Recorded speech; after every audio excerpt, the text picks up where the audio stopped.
2023 meeting to order for the Fairport Industrial Development Agency. First order of business is public comment. If there's anyone that would like to speak with the board, welcome to speak. Hearing no one, I'll close public comment and we'll go on to financial reporting. We'll start with resolution 2023-07, authorizing payment of the IDA bills. I reviewed the bills for June and I will second the motion. Is there any questions on the bills or any comments from Martha? Nope, I have. All in favor? Aye. Aye. Move on to the cash balances and IDA financials. We will be dealing a little more with that when we get to the budget section, and some of these numbers will make a little more sense of where we are in the year versus what our new budget is going to be projected, proposed. And this month includes the balance sheet. Normally we just look at the P&L, but the balance sheet is presented on the quarter.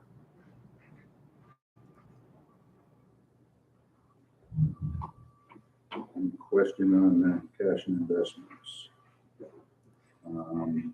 We have our investment report from Tompkins. And we have the $50,000 that came out of that. Right. That matured. Right, and you can see that on the cash balances as a CD, because we're planning ahead to what we expect will be a capital outlay in the fall for the parking lot.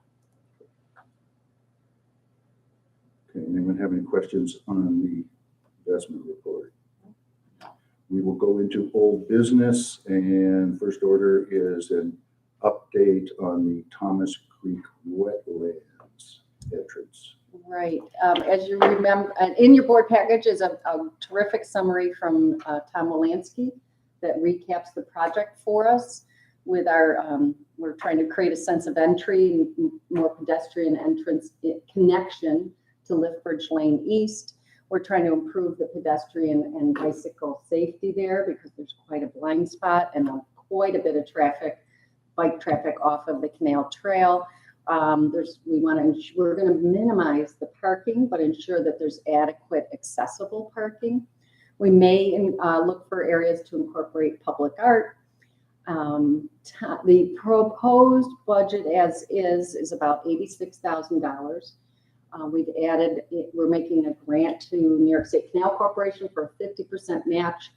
In addition to this, we also have the fees that will be associated with the bid documents and construction supervision. So I think we ended up closer to 100 certainly, and then we'll ask for that 50%. Always the number that we were looking at. And currently on page 15 of the agenda, you can see an image of the banner that's currently hanging out at the wetlands.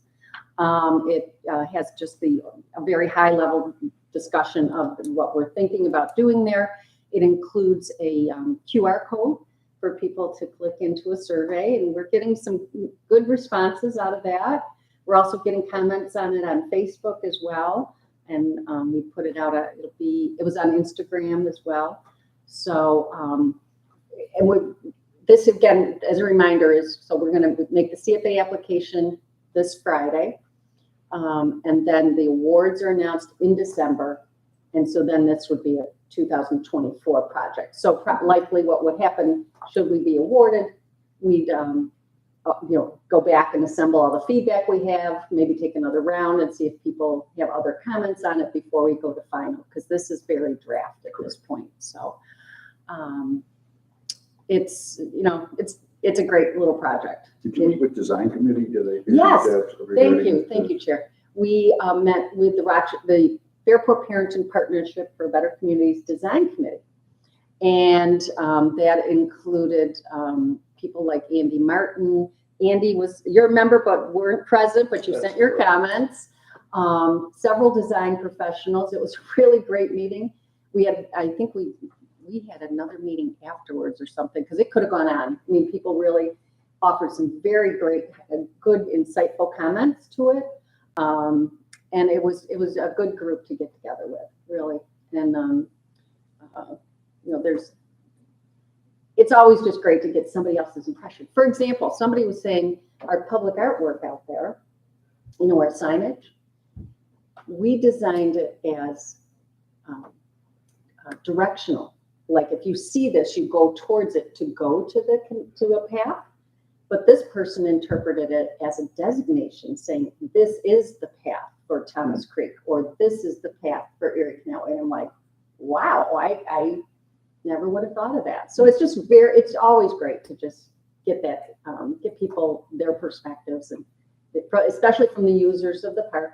I've met Tom and his Great Dane Brutus a couple times out there, and he's offered really very good comments. You met the woman that does the frog study every year? I have not. I forgot about that. That's right.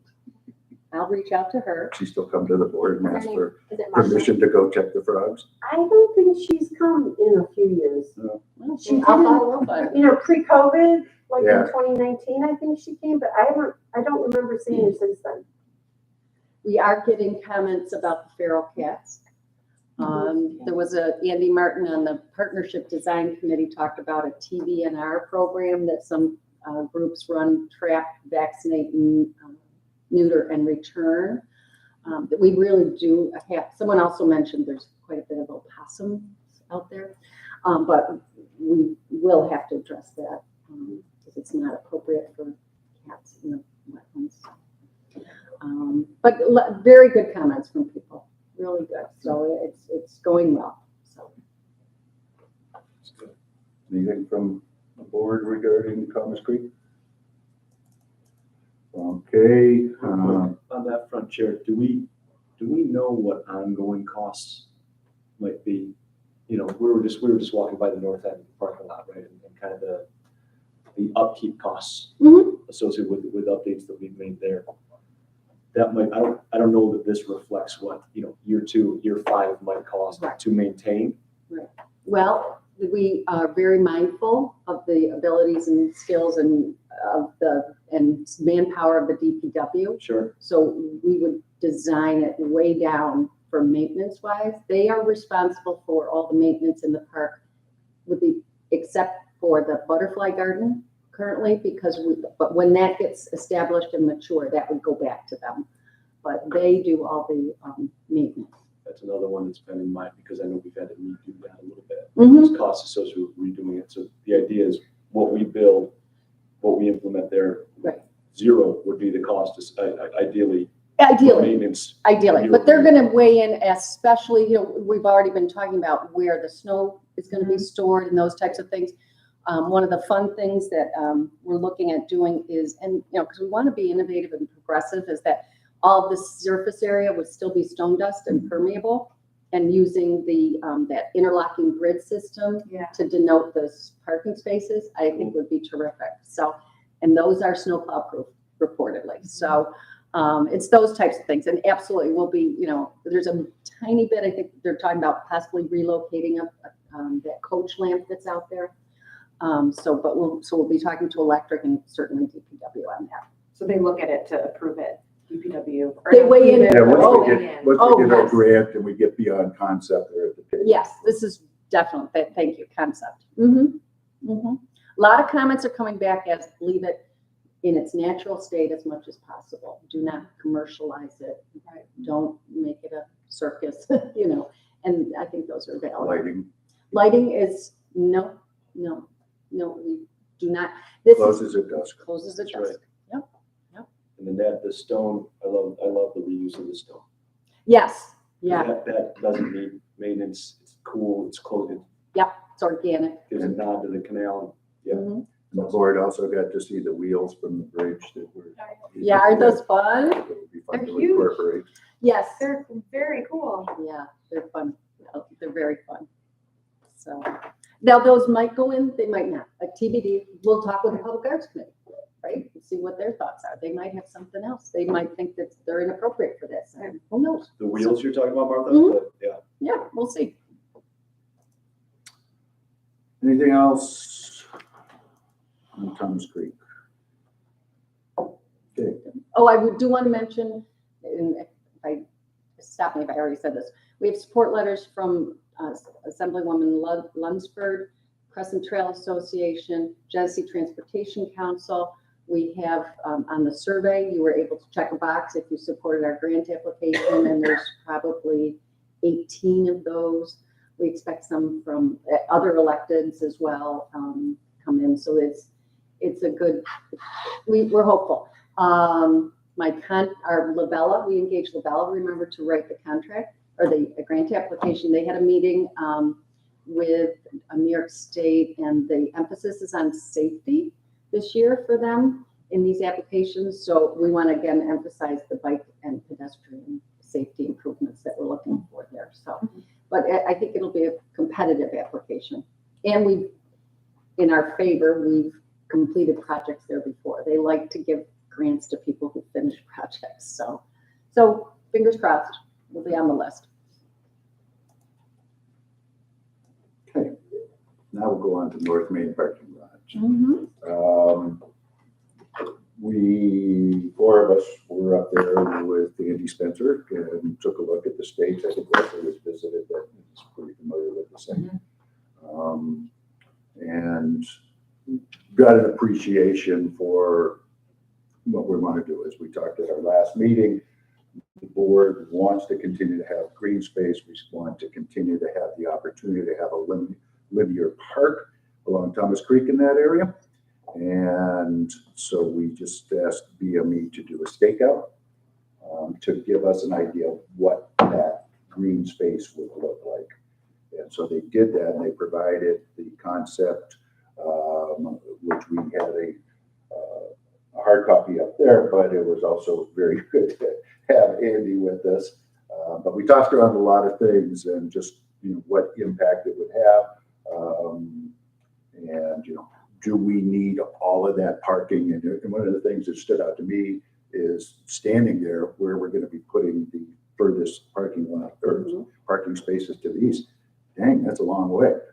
Right. That's a long way back there. So we may want to consider not necessarily going for the maximum number of spaces, but making it more efficient, which has always been our goal, and to make it safe with the, because it's going to have to be lighted. And a couple of the board members brought up, the concern for the neighbors back there if we're lighting that, that it could impact them in their lives. And so, a lot of things together that, make us want to look at shortening that up. What else?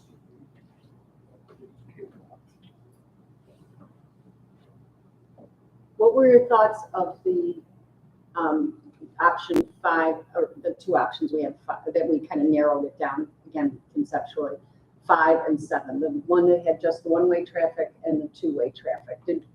What were your thoughts on that? I didn't find that was very significantly different. No, I found that the distance between the two stakes was minimal, and even at that narrowest part of where the creek comes up. Yeah, and as we discussed, the one-way would probably encourage people to not use one-way and create safety concerns there. So I think I would definitely prefer the two-way, given the minimal difference in the feedage that it takes away. And that maybe Donna shared with you when I was out with Peter the other day, we talked about front-loading the parking lot with all the accessible spaces as well. And also, what I talked to Peter about was that additional driveway that we're considering. It still leaves a good green buffer to the building that on the street front. It's not going to be all pavement up to that property. So I just thought about that one out there. Also, minimizing any curbs will not be granted, I suspect. At this point, we did grant it the first time around. Oh. And so, or using boulders if that's possible instead, that type of thing, just to talk about different ways we can accomplish our mission while keeping the budget down. Right. I threw in the possibility if we're doing that, because as we're getting, where are we now? We're at the end of July, so realistically, how much work is going to be accomplished this season yet for where we are in the cycle?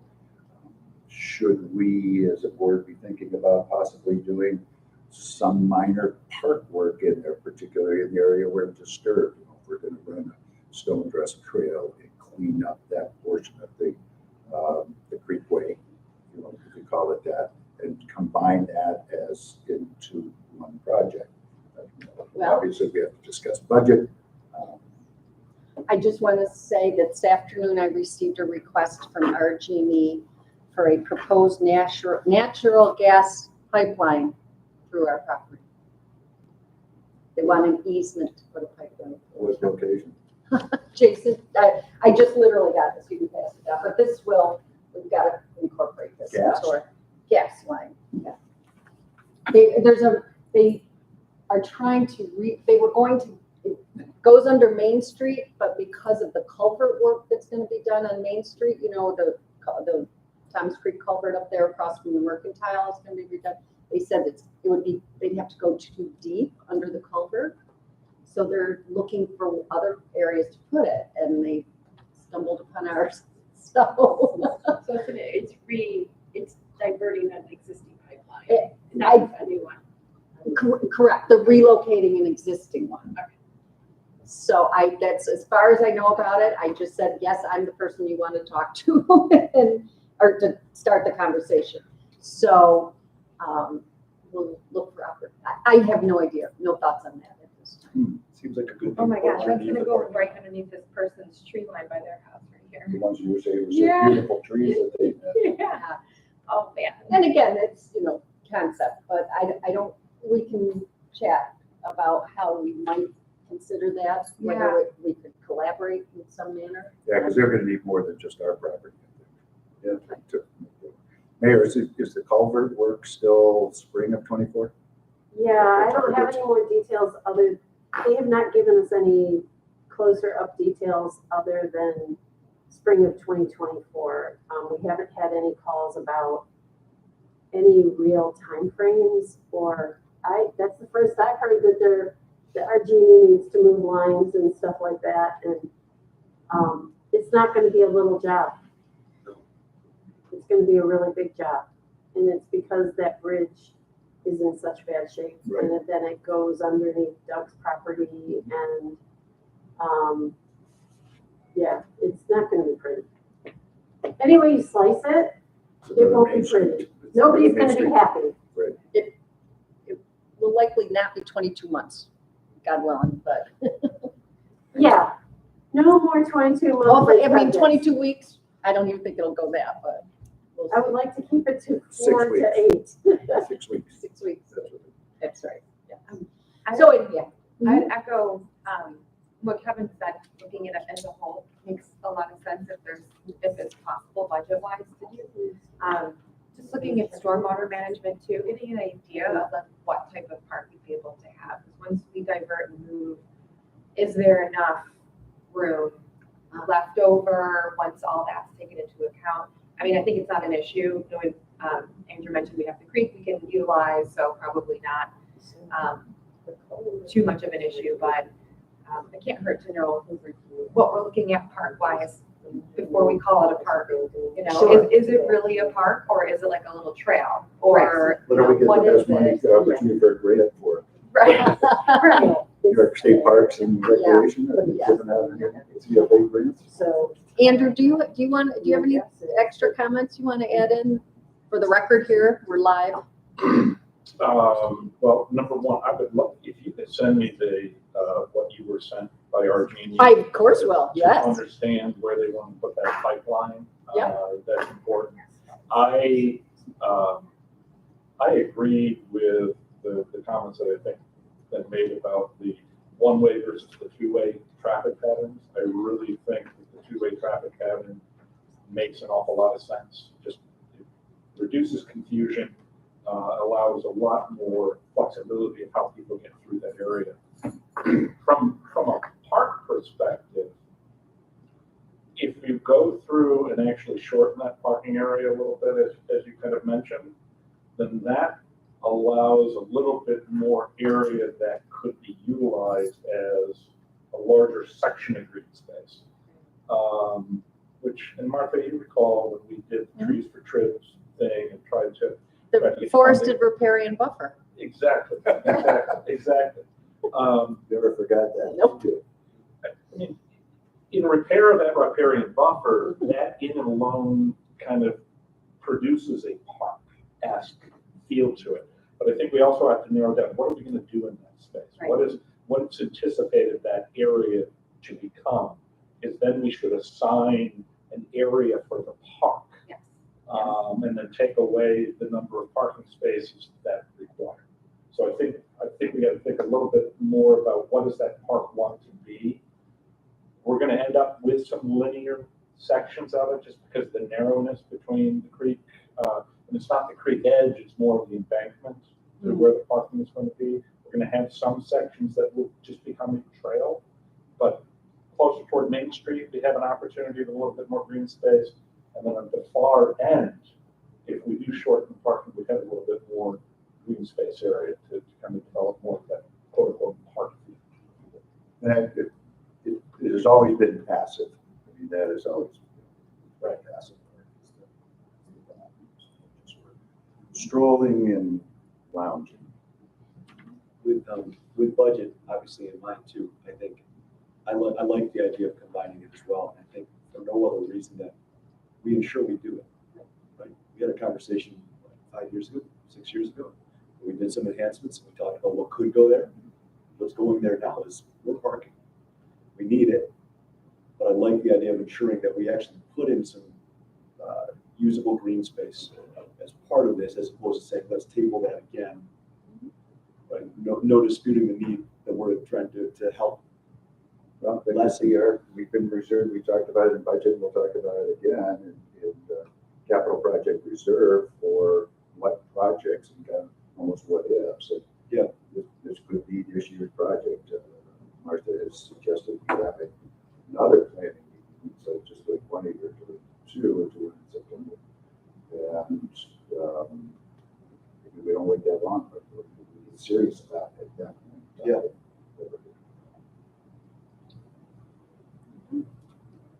But I'll echo the 2-lane. I think that the 2-lane option in there is a smart option. And yeah, surprisingly, to Donna's point, I think surprisingly not too much of a difference in regards to the green space that we would gain or lose with either option, and wait with the safety in mind of folks that will inevitably turn it into a 2-way. I think we can see the point. In my recommendation, we make it a 2-lane turnaround there. And Andy, are we talking about 60 spaces net? Absent the discussion of the park? Ish? Yeah, and I can't tell you off the top of my head. I mean, we had 34 spaces on the north edge, on the north side. Is it on the plan? It's on the original option 5. We didn't have a 7 when we looked at it, but the original option 5 was to be 94 spaces.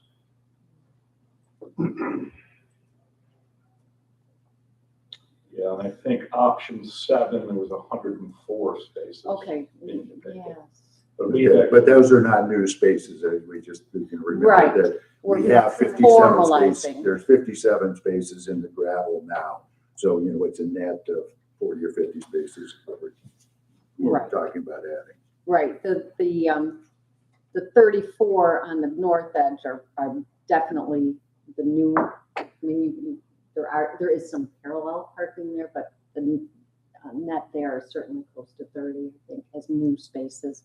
And then we're probably in the 50 to 60. Mhm.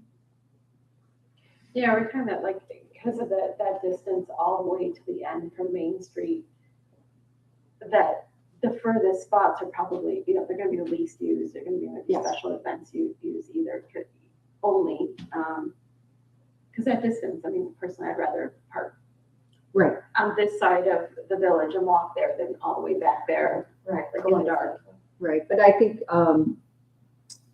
right now, if you think about what that parking lot looks like on a weekend, Yeah. people are parked as far out as not certainly as far as Water Street, certainly, but Yeah. And very inefficient parking. Very inefficient, yeah, yes. Mhm. Leslie, thoughts? No, I agree with the two-way traffic, because obviously one-way is just a disaster waiting to happen. In terms of numbers of spots, I think we should make a difference, but do it prudently and not, go as far back as we possibly can, Just because. we can. just because it's there, yeah. And if we're able to make any improvements this year, be it, to the green space, let's do it. So, all right, Martha, so you have a feel for what the board is thinking. So for next steps, get together with Andrew or Peter or however they want to do it. And, Andy's been part of all this, so he's heard it. And, just come up with some more concepts. So maybe we refine what we have and have that, what's it called, an optional, when you have it on a contract, to also do the park? So we could alternate, sorry. We'll price it out or conceptualize it as two pieces But and then look at it again next. So I guess we need to have input though. What are we thinking for that part for him to design? It's pretty easy for him to design green space and then, then if you're just adding amenities, that is what it is, and that's not a big deal from a planning perspective. What other kinds of things would you want to know? We know it's passive, we know we want to have a stone trail. Do we want to look at what trees, like, you want to clear certain stuff, are there really nice little trees you want to keep, and does that impact the design of it at all, or? You put in selective clearing as opposed to Right, clear cut, yeah. right? Yes, and I mean, there are a number of trees there that have some very, very low limbs on them. And so it could be selective clearing as well as selective pruning on some of the materials. Would also recommend that you don't just haphazardly take everything out. So a lot of that root structure is actually part of the embankment itself. And Martha, we went through this previously. We need to leave